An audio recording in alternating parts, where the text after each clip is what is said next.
Dear anyone who cares, my name is Fern. I am 4 years old and I cannot walk, but I can write now. My mom taught me, I am writing because I want someone to know I am here.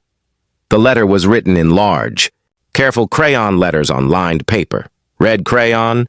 Because red was Fern's favorite color, and she had decided her letter should look important. Her mother had helped her spell the harder words.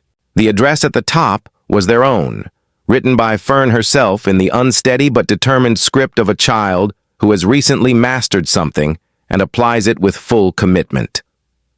Her mother, Sloane Vare, 29 years old, had found the letter on the kitchen table on a Tuesday morning after Fern's occupational therapy session. She had read it standing up, still in her coat, and then sat down on the kitchen floor without meaning to and stayed there for a while.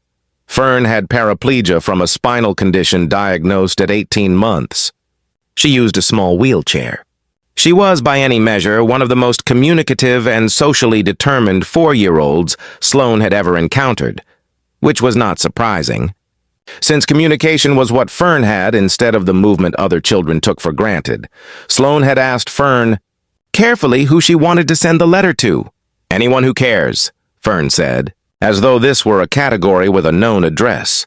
Sloane had typed the letter into a community care forum. She volunteered with a small online group connecting isolated individuals with community support, and posted it with the note, "My daughter wanted someone to know she's here. She asked me to find anyone who cares." She had not expected what happened next. His name was Beckett Lorne, 33 years old, founder and CEO of Lorne Systems, a workplace software company that employed 200 people and had recently completed a growth phase that left Beckett with the specific emptiness of having arrived somewhere he had been working toward for years and found it quieter than expected. Was not unhappy. He was lonely in the particular way of people whose professional lives are full and whose personal ones have been, by degrees, quietly emptied by the work, by the pace, by the years of prioritizing what was measurable over what was not. He found the forum post on a Tuesday evening, in the specific restless hour between work and sleep, when he sometimes read things he would not read during the day. He read it once, then again. He sat with Fern's letter, "I want someone to know I am here." For a long time, he wrote a reply to the forum, "I care. I'd like to write back if that's all right." Sloane saw it the next morning. She read his profile, the basics, nothing alarming. She thought about it for a day. Then she sent a message. She'd like that. Her name is Fern. She likes red things and rivers and books about animals. He showed up at their door the following Saturday, not unannounced. He had written to Sloane on Thursday and asked if he could bring something for Fern and whether Saturday morning worked. He arrived with a small wooden box painted red, which opened to reveal a collection of animal cards with detailed illustrations, organized by habitat. Fern opened the door with her mother behind her and looked at this tall man on their porch holding a red box with the assessing directness she brought to all new things. "Are you the anyone?" she said. He crouched down to her level. "I'm Beckett," he said. "I got your letter." She looked at him carefully. "Did you want to know I was here?" "Very much," he said. "That's why I came."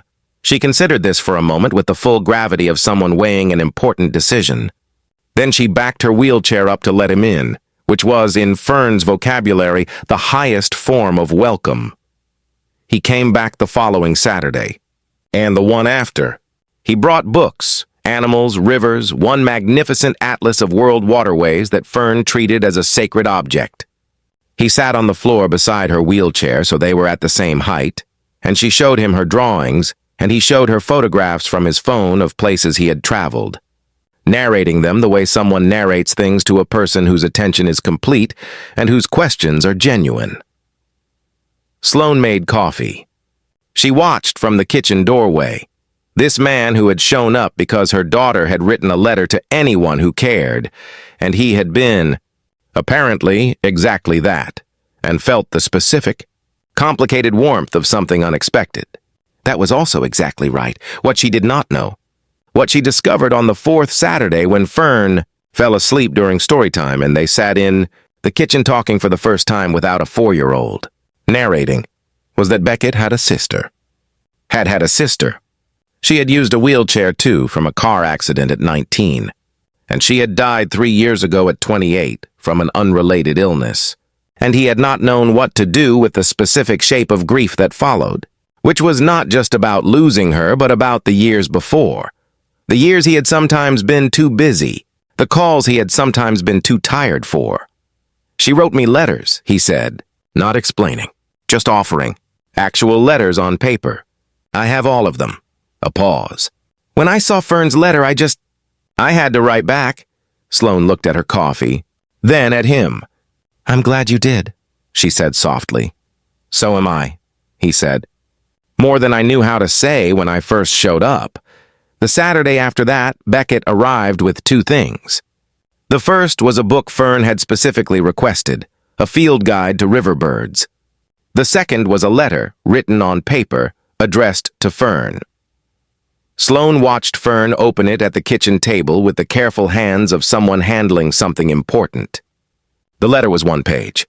It said in Beckett's handwriting, "Dear Fern, I am 33 years old and I was lonely. I didn't know how to say it until I read your letter. Thank you for teaching me that writing to anyone who cares is always the right thing to do. I care. I will keep coming. Beckett." Fern read it twice, with Sloane reading it over her shoulder, and then held it against her chest the way she held the things she intended to keep. "Mama," she said. "Yes." "Bug. I think he's mine now," she said, with the complete, uncomplicated certainty of a 4-year-old who has decided something is true.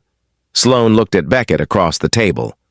He was looking at Fern with an expression that was several things at once, none of them anything other than genuine. "I think you might be right," Sloane said softly. Outside the kitchen window, the November morning was doing its quiet work. Inside, a table held 2 letters, one in red crayon, one in careful handwriting, and 2 people who had found, in the specific honest geography of a child's letter to anyone who cared, that they were both, in different ways, exactly who the other had needed. Write the letter. Send it to anyone who cares. Someone is always reading, always looking for the same thing you are, to know that somewhere, someone is there. If this story touched your heart, please like, share, subscribe, and comment. Let's spread more stories of kindness and hope together.